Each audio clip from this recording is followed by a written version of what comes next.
De tout temps, l'être humain a cherché à grandir, à progresser, à se dépasser.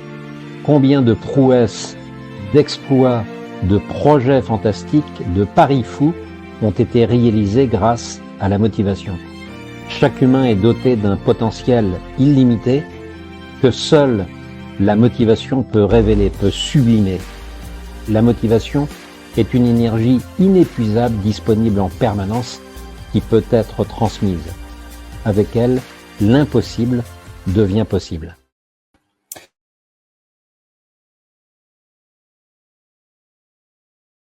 Je suis ravi de vous retrouver. Il y a maintenant 3 mois, c'était fin mars, j'avais la précédente masterclass sur le thème des profils psychologiques. Et là, on va aborder un autre sujet ensemble pendant 1 heure, le sujet de la nourriture relationnelle. Alors, je vais vous laisser bien sûr le temps de vous installer. Peut-être pourriez-vous me dire, alors tout d'abord, merci, mille merci d'être là. Je sais qu'il y a dans cette salle virtuelle je les cherche, quelques fidèles, je les cherche du regard dans cette salle virtuelle. Et donc, ce sujet de la nourriture relationnelle, des besoins psychologiques, qui est un sujet important, habituellement, il est traité sous un angle technique. Vous connaissez la règle des 3 C, le cerveau, le cœur, le courage. Et là, ce soir, on va aller explorer du côté du cœur, du côté des émotions. Et je vous invite d'ores et déjà à regarder cette très courte vidéo qui fait une vingtaine de secondes et qui va tout de suite nous plonger dans l'ambiance.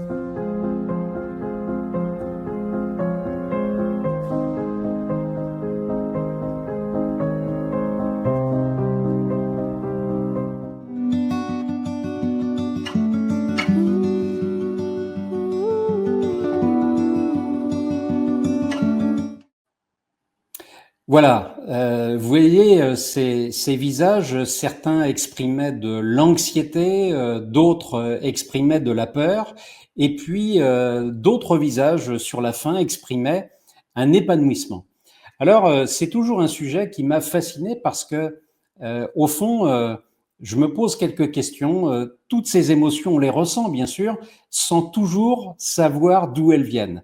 Pourquoi dans une situation identique, 2 personnes ne vivent pas les choses de la même manière?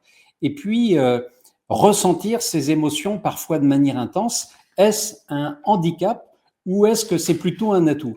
Et puis, comment éviter un conflit ou à l'inverse, comment apaiser une relation, y compris avec un client? Voilà donc quelques-uns des thèmes que je vais aborder ce soir avec vous. Mais commençons ce petit test que j'appellerais sucré ou salé.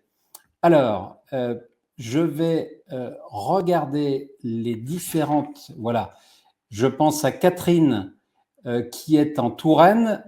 Voilà, vous commencez à vous connecter. Alors, cette heure-là est un peu tôt sans doute. Hein. Je vous ai dit bonsoir tout de suite, mais on est simplement en fin d'après-midi. Donc, bonsoir Catherine, je te connais, donc je te salue et je te tutoie. Je vous parlais donc de ce test. Est-ce que vous êtes sucré ou salé? Alors, je ne vais pas vous parler gastronomie, mais quand on parle de nourriture relationnelle, eh bien, on a une tendance forte, on a un goût prononcé, soit pour, si je reviens à la cuisine, le sucré ou le salé. Si on est sucré, on va plutôt prendre plat dessert. Si on est salé, on va prendre plutôt entrée et plat. Alors, ce que je vous invite à faire là sur ce premier slide, alors que je vous avais adressé hier soir sur les personnes qui s'étaient inscrites ces 3 questions, en vous demandant, en vous laissant le temps d'y réfléchir, de ces 3 besoins que je vais lire avec vous, quel est celui qui résonne le plus en vous? Est-ce le A, besoin d'être reconnu, accepté, de faire partie d'un groupe? Ou bien est-ce le B, besoin d'influencer les autres et ou d'être influencé via notamment le statut, le pouvoir, les responsabilités, ou encore le besoin C, besoin d'intimité, de proximité et de relations sincères.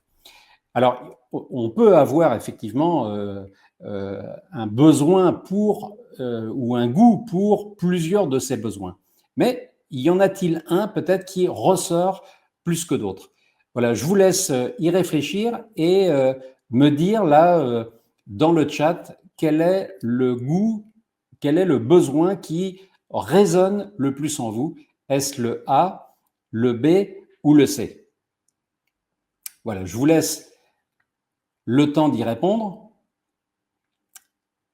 avant de vous poser une deuxième question, un deuxième test sur la feuille là, que je vais vous présenter et que vous avez pu télécharger hier soir ou imprimer. Voilà. Est-ce que vous pouvez... c'est peut-être difficile. Alors, ça peut être le A et le B. Hein. Alors, Bernard qui me répond, c'est plutôt le A, besoin d'être reconnu, accepté et de faire partie d'un groupe. Alors maintenant, je vais vous poser, toujours dans ce test-là, et je vous salue Bernard, toujours pour avoir, et Catherine me dit le C. Très bien. Donc toujours pour avoir, mettre de la clarté justement dans ces besoins un petit peu dominants chez vous, voici ce deuxième test, ces 6 questions qui se présentent ici à vous. Alors, on a donc 6 questions que je vous avais aussi transmises pour les personnes qui s'étaient inscrites par mail. Donc, première question, cherchez-vous à déjeuner avec vos collègues? Alors, je vais vous expliquer la règle du jeu. Pour, je dirais, jouer à ce test, vous avez besoin d'un papier-crayon. Si vous n'avez pas pu imprimer ces 6 questions, je vous invite à avoir à côté de vous un papier de brouillon, simplement en mettant la lettre A pour la première question, et puis le chiffre qui correspond en face. Alors, qu'est-ce que ça veut dire, cette échelle là, ici, de 0 à 9? Ça veut dire que pour répondre à cette question, vous allez dire « ça dépend ». Cherchez-vous à déjeuner avec vos collègues? Vous allez me répondre dans un premier temps « ça dépend ».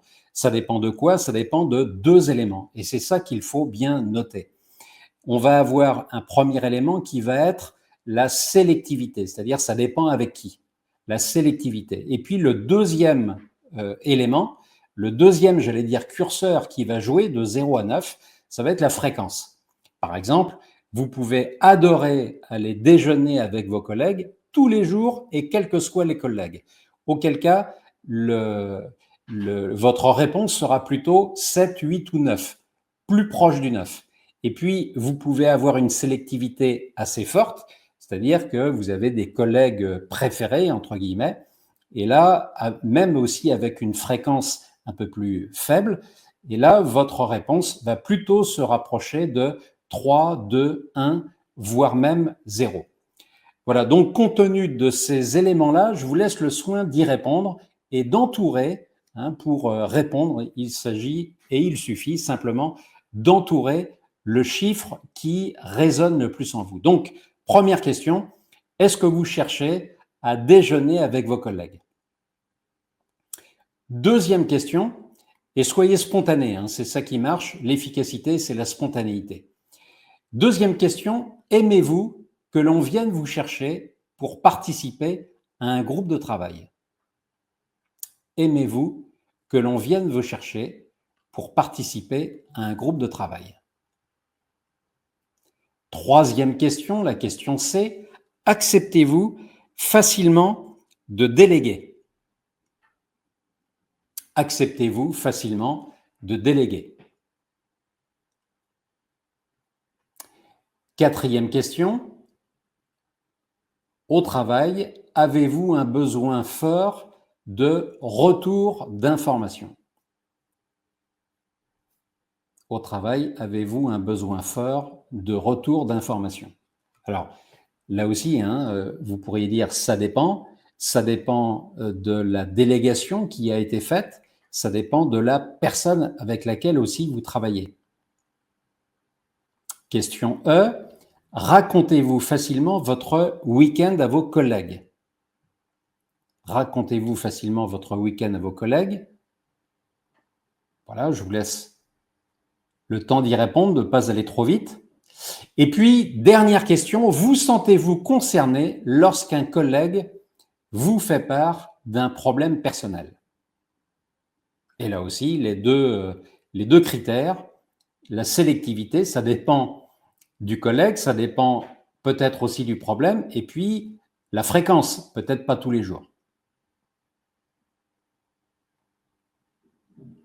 Voilà. Est-ce que c'est OK pour vous? Alors maintenant, vous voyez, en haut, vous avez les deux premières questions, A et B, et puis en vertical sur la gauche, un mot, c'est le mot inclusion. Ces deux questions ici illustrent un sentiment d'appartenance, votre besoin d'appartenir à un groupe. Les deux questions suivantes, C et D, illustrent ce que j'appelle ici le contrôle, c'est-à-dire besoin de maîtriser les choses. Par exemple, ici, acceptez-vous facilement de déléguer? Eh bien, on a remarqué que les gens qui avaient du mal avec la délégation, des gens qui aiment bien maîtriser, préfèrent faire les choses par eux-mêmes et ont du mal justement précisément avec la délégation. Donc là, on peut avoir un score par exemple de 4 qui signifierait que vous acceptez de déléguer, mais peu fréquemment et avec des personnes choisies, j'allais dire, minutieusement, avec soin. Et puis les deux dernières questions, là on est sur l'affection. Racontez-vous facilement votre week-end à vos collègues? Et la question F, vous sentez-vous concerné lorsqu'un collègue vous fait part d'un problème personnel?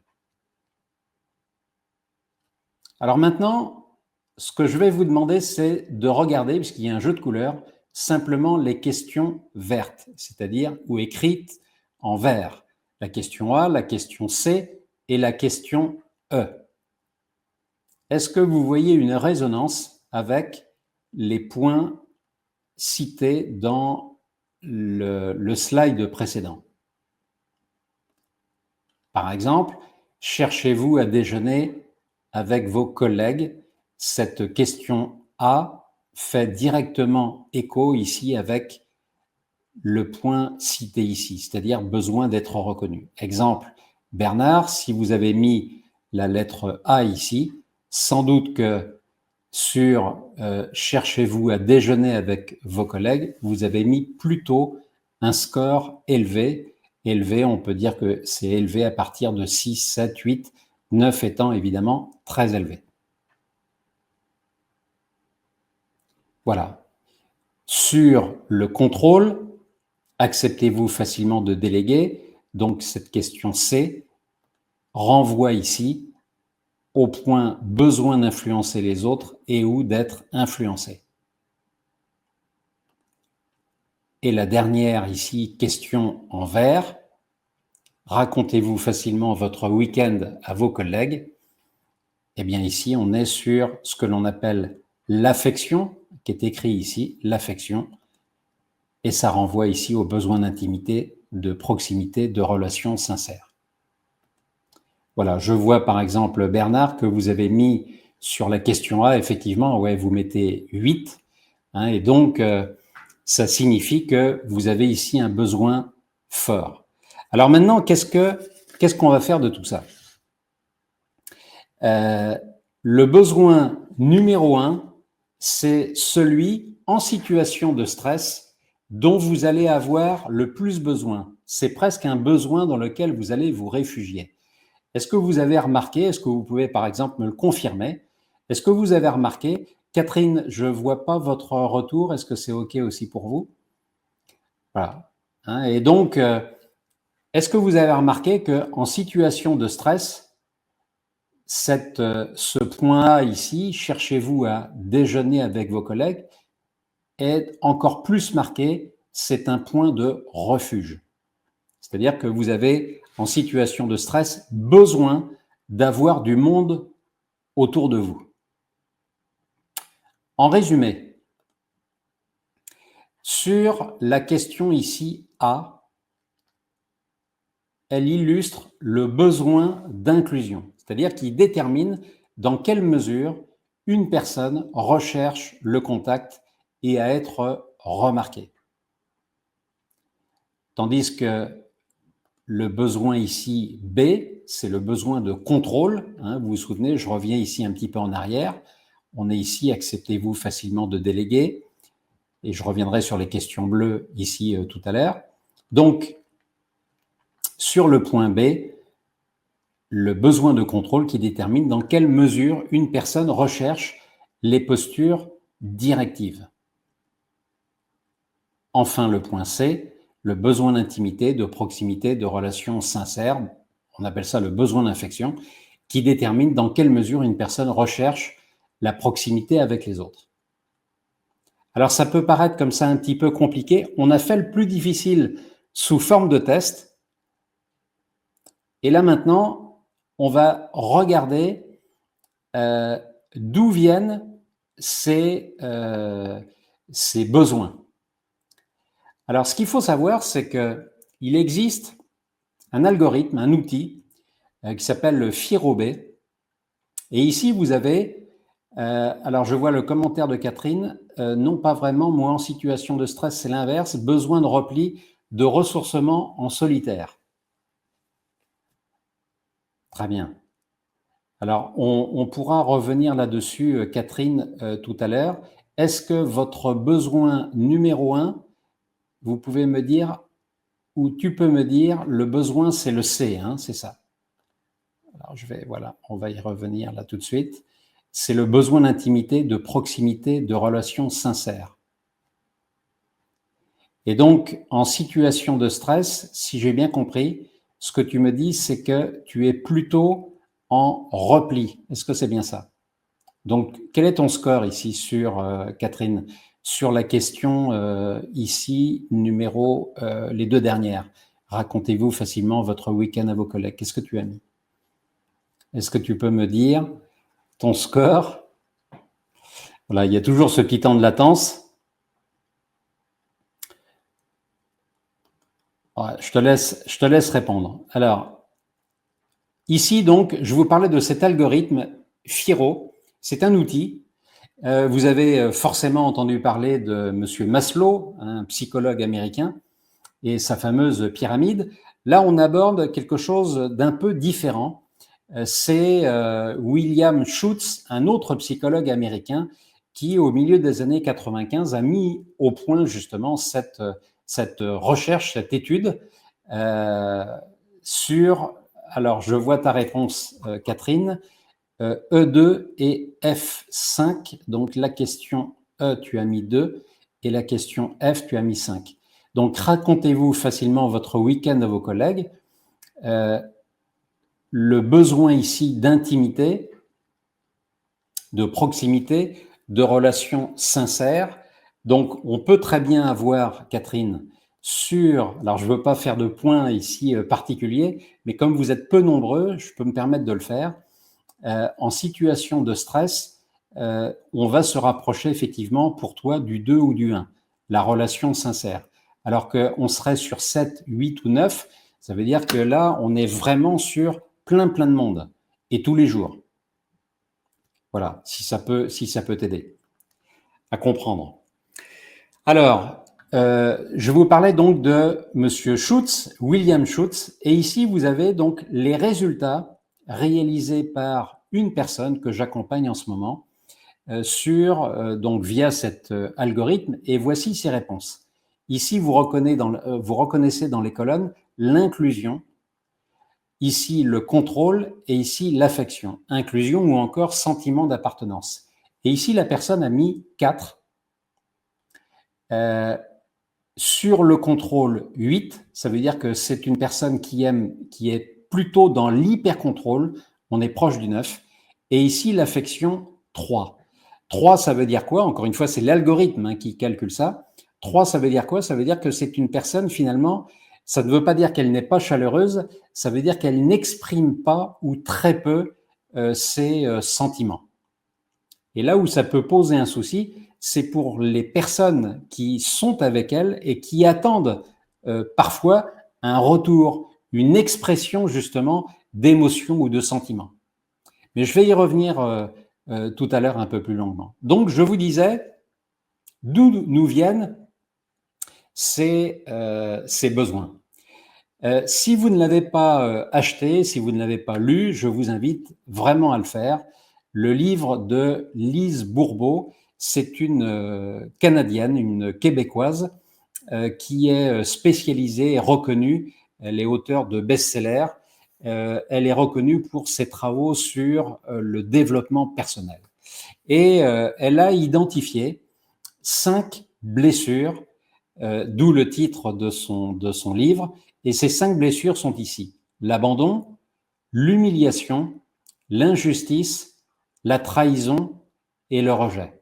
Ce sont les 5 grandes peurs que tout être humain est susceptible à un moment ou à un autre de rencontrer. Et les spécialistes disent la chose suivante: je pense aux enfants en particulier, beaucoup de choses se passent dans les 10, 11, 12 premières années de la vie.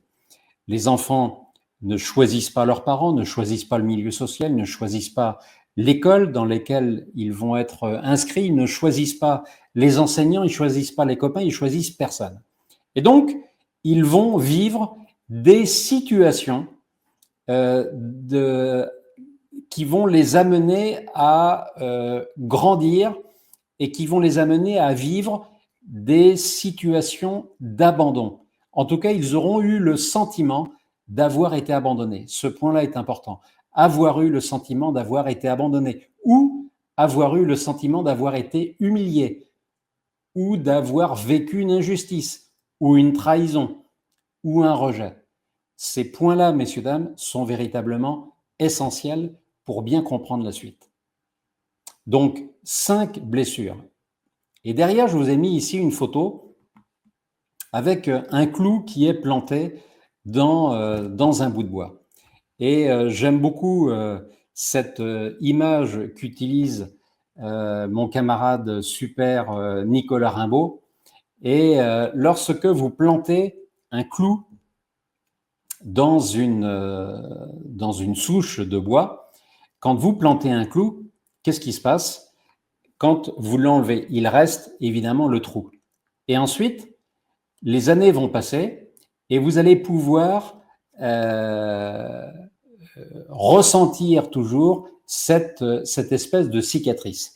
Et donc, nous n'avons pas eu tous la même enfance, nous n'avons pas eu les mêmes expériences et peut-être même les mêmes traumas.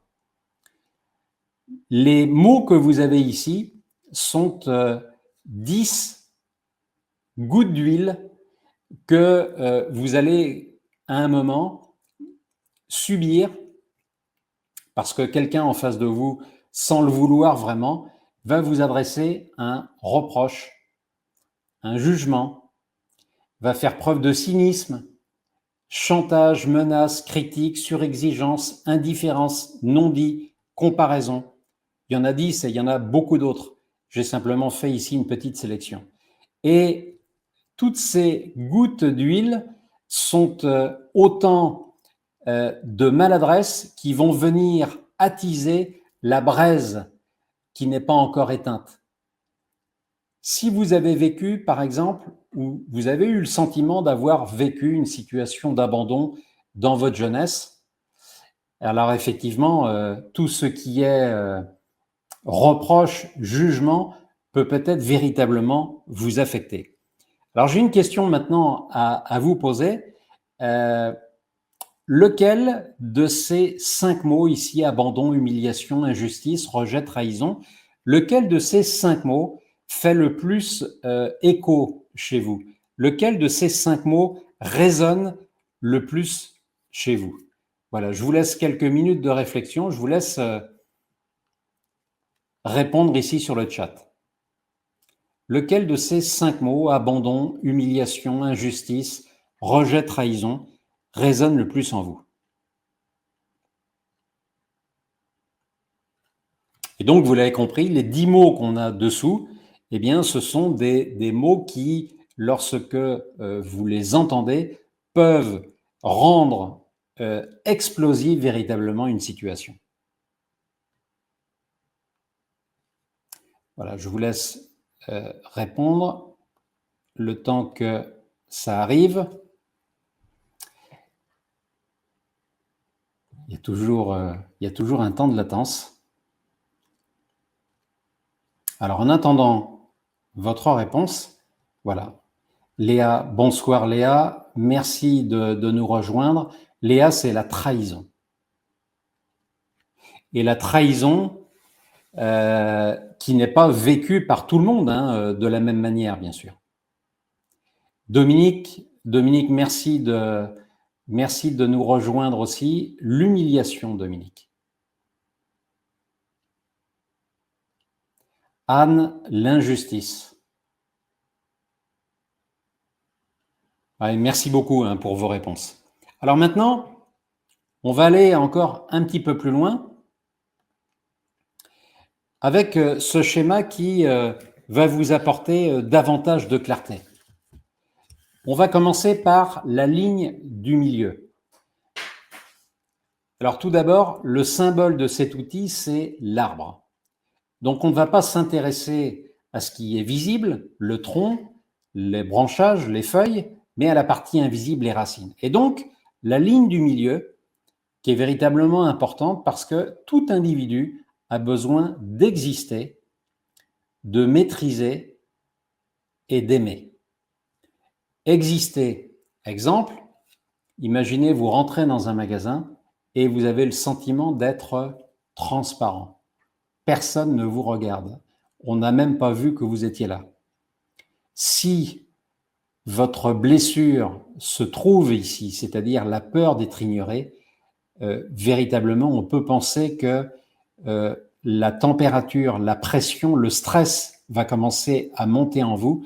Et lorsque le vendeur s'adressera à vous, vous ne serez pas évidemment dans les meilleures dispositions. Lui ne le sait pas.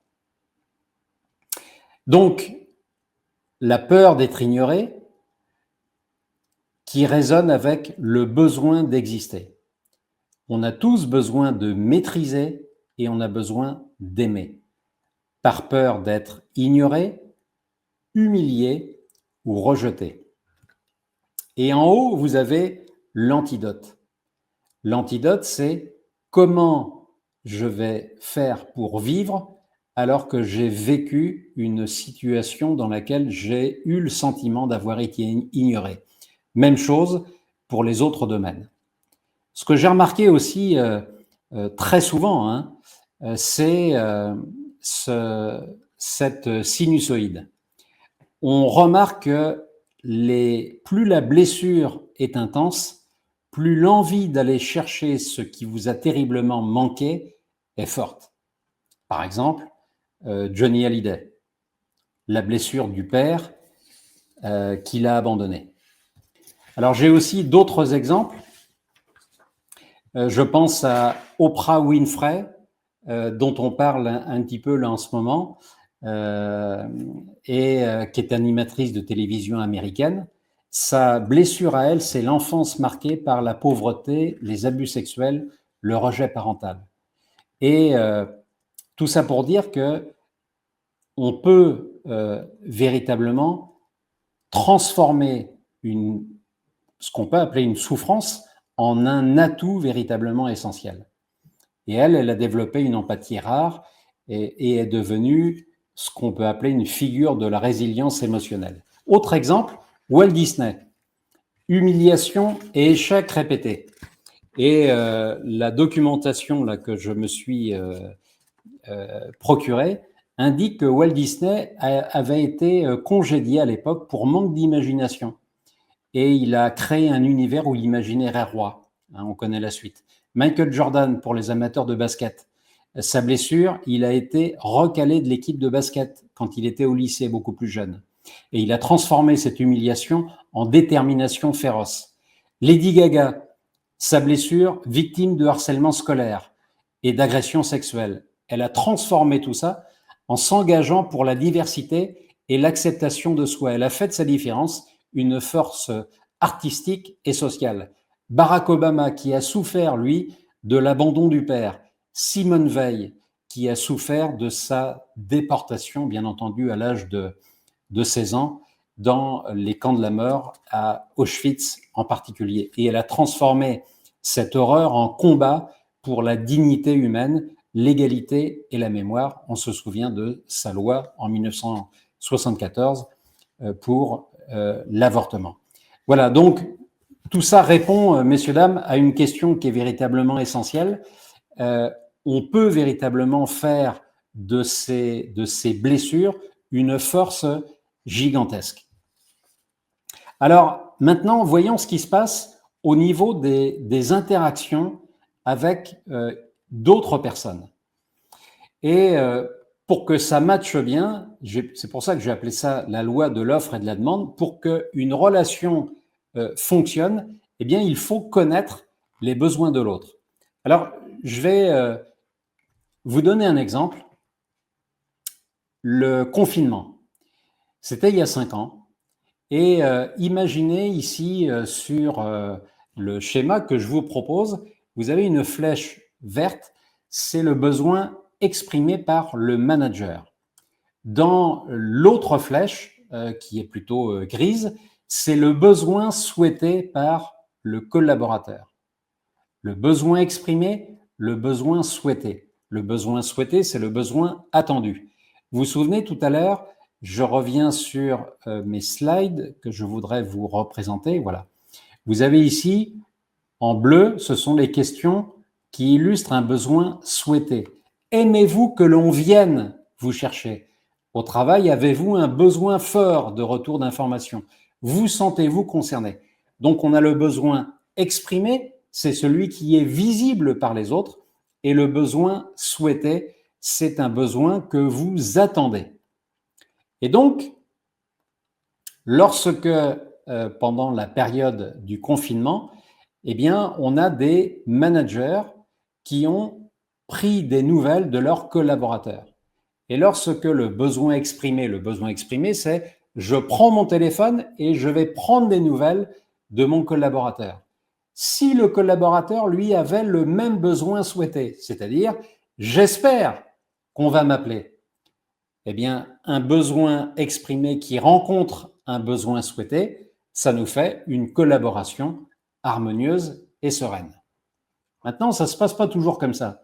Imaginez ici le manager qui prend son téléphone pour prendre là aussi des nouvelles. Mais le collaborateur, lui, était très bien tout seul chez lui. Vous vous souvenez, dans le confinement, il y a des gens qui l'ont bien vécu et d'autres beaucoup moins bien.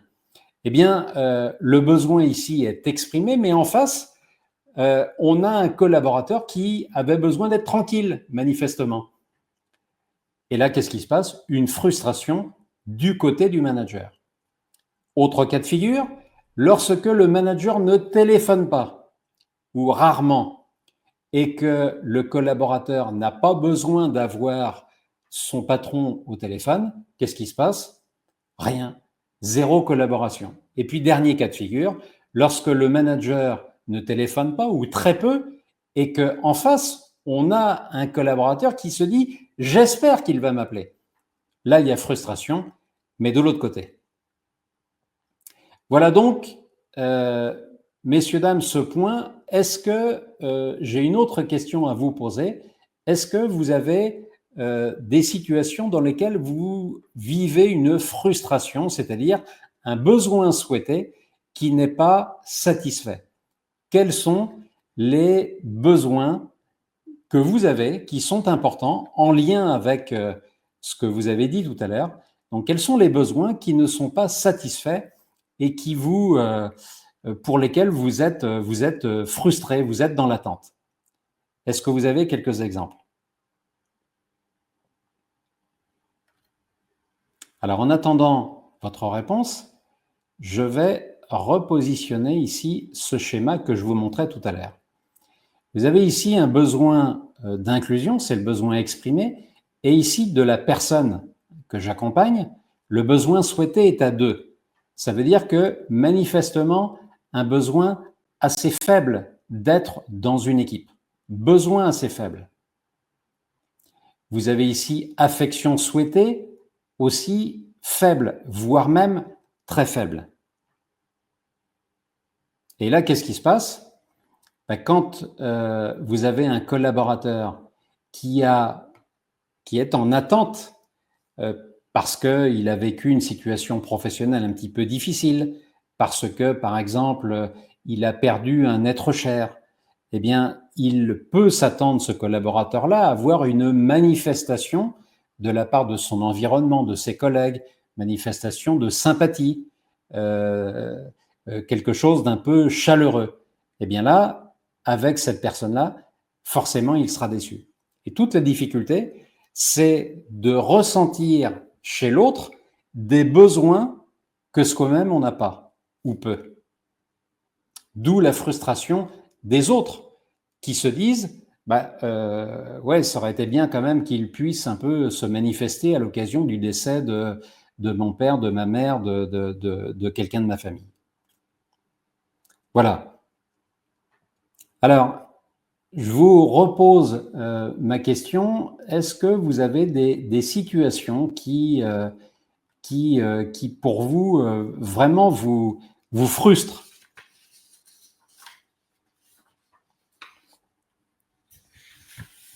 Alors, comment on peut se dire comment effectivement on peut développer quand on est dans une équipe, quand on peut renforcer le sentiment d'appartenance?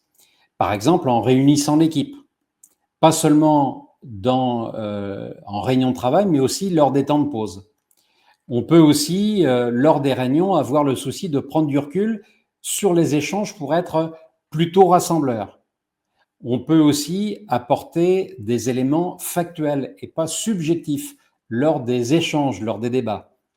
On peut aussi créer un climat de confiance pour permettre à chacun de se livrer et pas toujours peut-être de prendre la parole.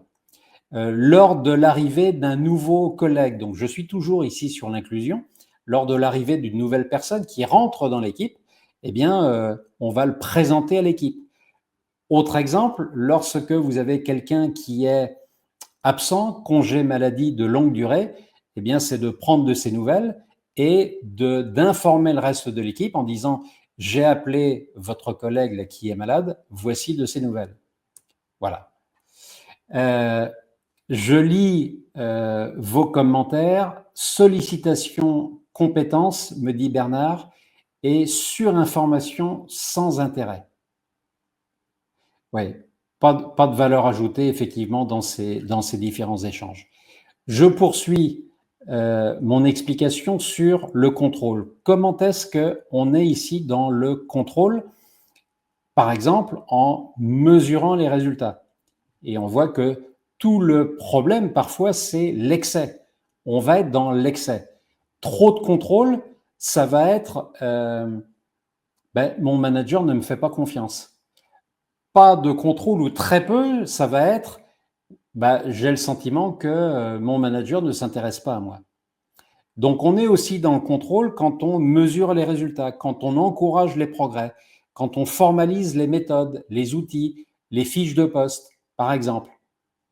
Et le contrôle ici souhaité, c'est le contrôle que soi-même, on a envie d'avoir. Par exemple, ici, sur ce cas de figure, eh bien, vous avez une personne qui est à 8, c'est-à-dire un niveau de contrôle plutôt fort dans son équipe, mais qui a envie, de son côté, de ne pas subir de la part de sa hiérarchie le même niveau de contrôle, plutôt ici à 3. Alors, je lis ton commentaire, Catherine. Besoin souhaité, avoir le temps de prendre de nouvelles missions, besoin exprimé par le manager, pareil au plus pressé, besoin de contrôle de ma part. OK. Merci pour vos réponses. Alors, voyons maintenant ce qui se passe dans la tête d'un client. Alors, dans la tête d'un client, on va retrouver, messieurs, dames, on va retrouver ces trois dimensions. Vous avez ici le client, entre guillemets, dit important. Ici, vous allez avoir donc la importance, ça va être le sentiment d'appartenance. Ici, ça va être par rapport au contrôle. Et ici, par rapport à l'affection. Et donc, la peur ici de ce client-là que j'ai symbolisé ici par cette figure générée par l'intelligence artificielle, la peur de cette personne, c'est le rejet. Et donc, j'ai ici symbolisé avec cette question, savez-vous qui je suis?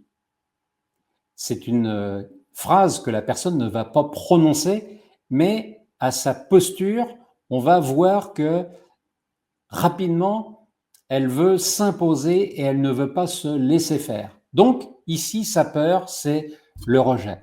Et sa stratégie de défense, puisqu'elle se sent menacée. Ici, dans les trois cas de figure, les personnes ont une peur et lorsque cette peur est activée, ça veut dire que les gens se sentent menacés. Donc, ils ont forcément une stratégie de défense qui est inconsciente. Elle parle fort, veut passer avant les autres, veut parler au patron directement, veut autrement dit être une VIP. La stratégie de défense pour la personne ici qui dit « je sais de quoi je parle », eh bien, on va avoir des gens qui vont être très rigoureux, très précis. On les surnomme les coupeurs de cheveux en quatre. Ce sont des gens qui se montrent sûrs de leur connaissance, de leurs compétences. Ils n'aiment pas les mauvaises surprises. Et ce que j'ai remarqué très souvent, c'est que ces personnes-là, vous ne pouvez pas les contredire puisque en disant par exemple vous êtes sûr, puisque les contredire, ce serait réactiver cette fameuse peur. Donc à tous les coups, vous avez perdu.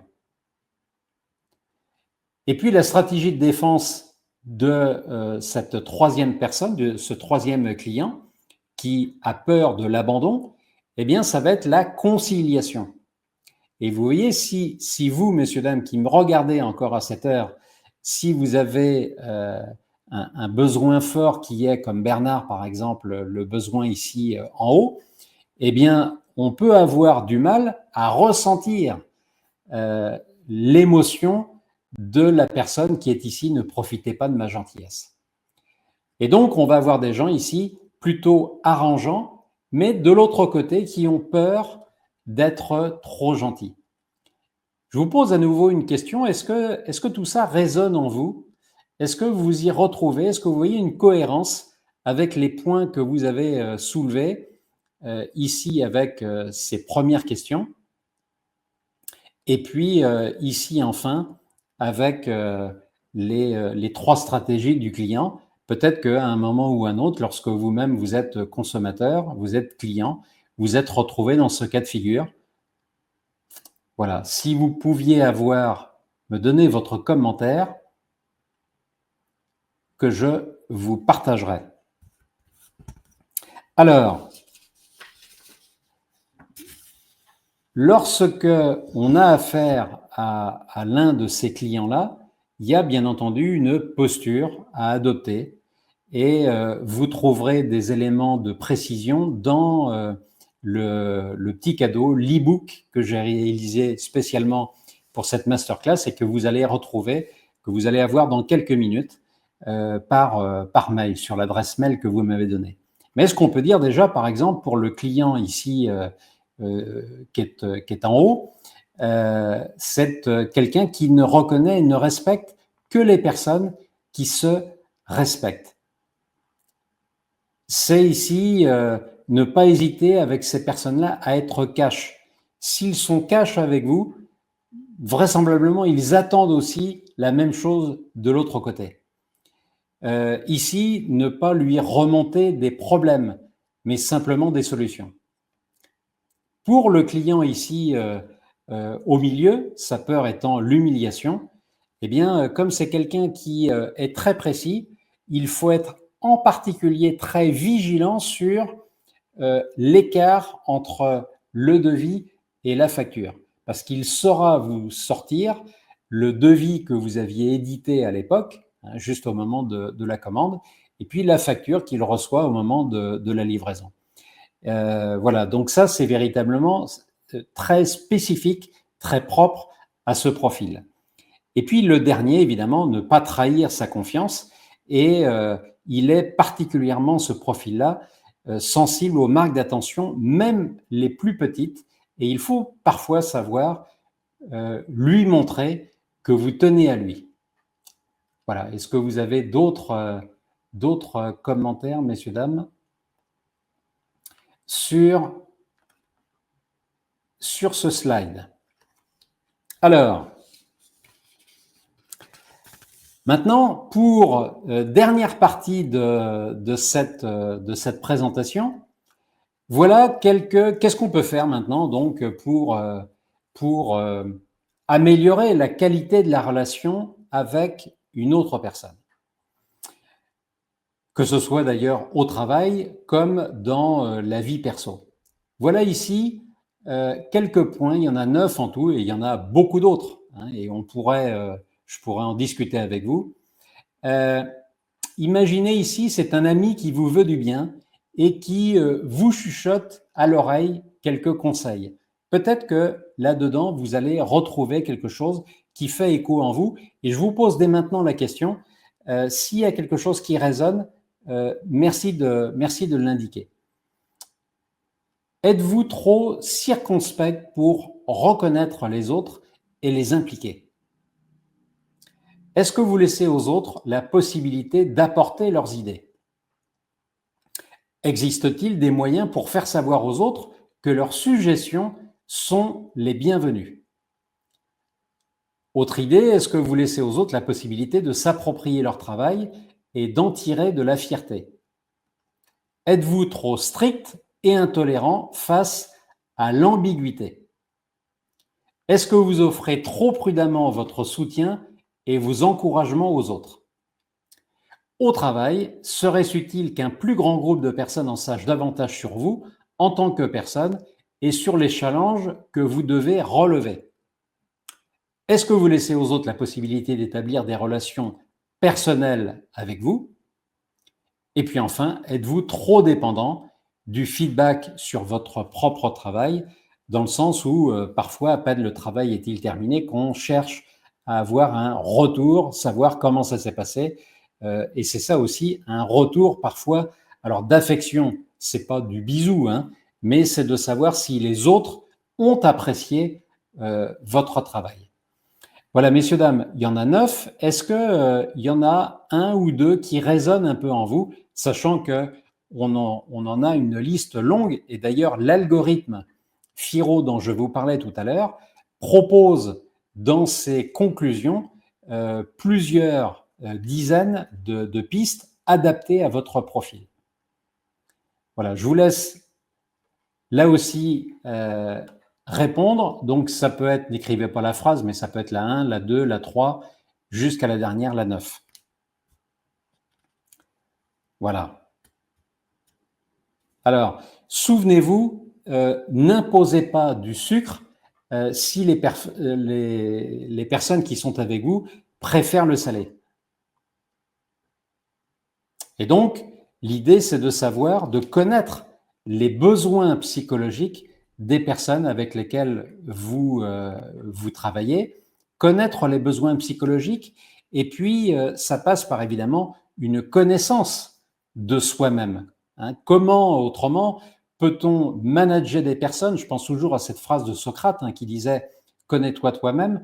Comment peut-on manager des personnes si on ne connaît pas la mécanique, si on ne connaît pas leur mécanique, si on ne connaît pas leurs besoins, si on ne connaît pas soi-même ses propres besoins.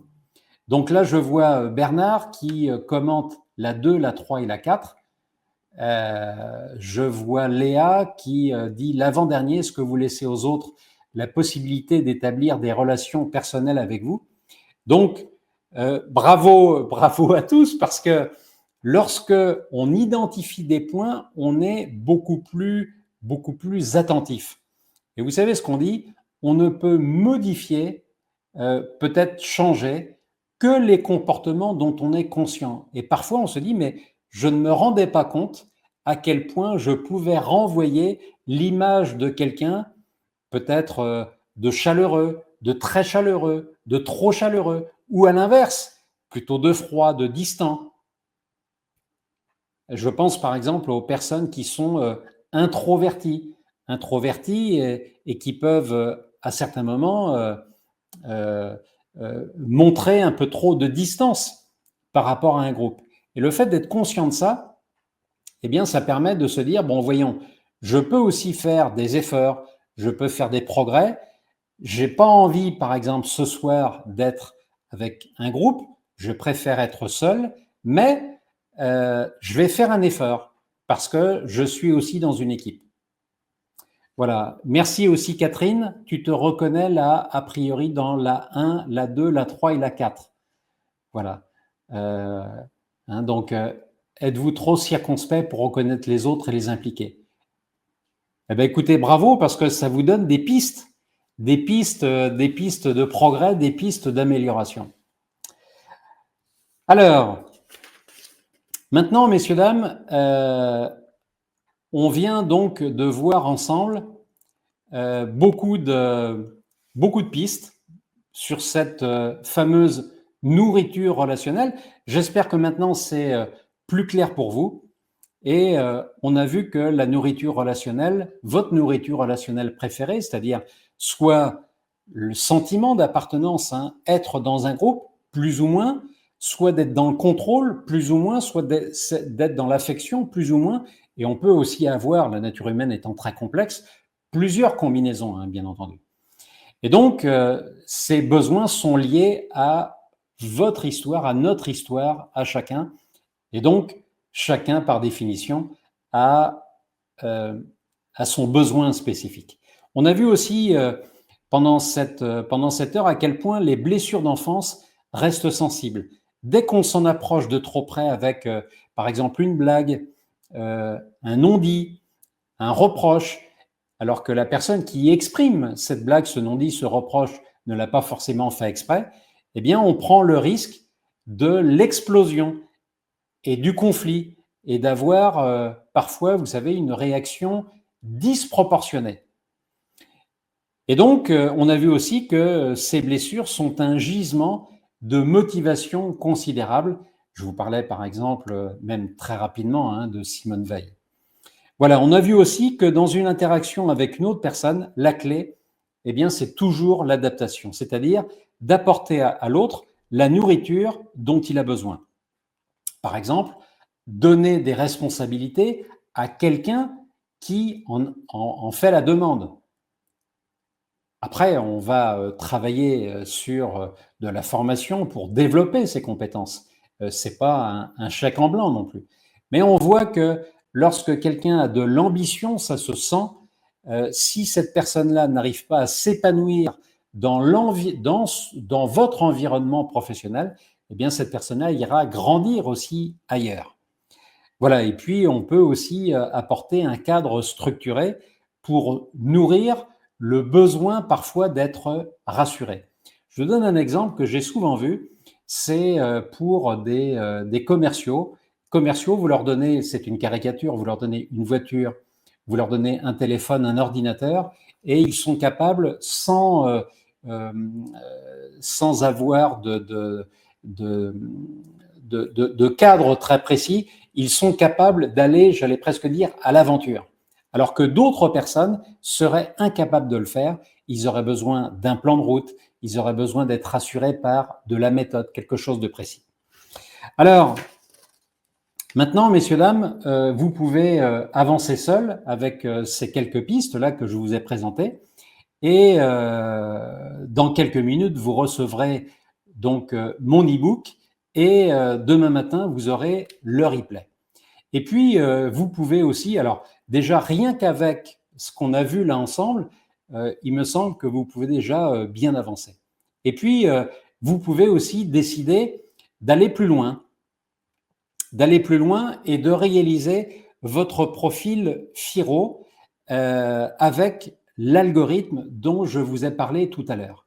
Alors maintenant, comment ça se passe? Eh bien, dans le lien que je vais vous déposer ici dans le chat, que je vais retrouver, voilà, ici. Donc, je vous dépose ici un lien et dans ce lien, vous allez retrouver tous les éléments dont je vous parle là et à l'instant. Et vous allez, dès que vous validez votre commande, vous allez accéder à la réalisation de votre profil. Donc, je vais vous envoyer un lien et ce lien vous permettra de réaliser donc votre profil Firo. Dès que c'est complété, moi, je reçois une notification. Ensuite, je reprends contact avec vous et je vous présente, parce que ça nécessite une explication, donc là, en individuel, ça se passe en visio, dans une visio qui fait 30 minutes.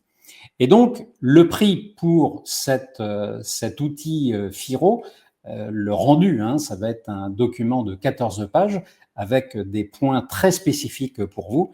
Le prix, spécialement pour cette masterclass, il est à 40 centimes près, il est de moins de 100 € contre habituellement plus de 660 €. Et seulement pour les 10 premières personnes. Voilà, j'espère qu'avec ce que je vous ai donné, vous allez pouvoir déjà bien avancer, continuer à bien avancer. Et si vous souhaitez qu'à un moment, eh ben, écoutez, je peux vous être utile, je peux vous aider à avancer, ce sera évidemment avec grand plaisir. Messieurs, dames, il me reste à vous remercier vraiment chaleureusement de votre présence, toutes les personnes qui sont fidèles à ces masterclass, et je vous souhaite donc une très bonne soirée, j'espère avec un petit peu de fraîcheur qui devrait arriver prochainement. Je vous dis à très bientôt et merci beaucoup. De tout temps, l'être humain a cherché à grandir, à progresser, à se dépasser. Combien de prouesses, d'exploits, de projets fantastiques, de paris fous ont été réalisés grâce à la motivation. Chaque humain est doté d'un potentiel illimité que seule la motivation peut révéler, peut sublimer. La motivation est une énergie inépuisable disponible en permanence qui peut être transmise. Avec elle, l'impossible devient possible.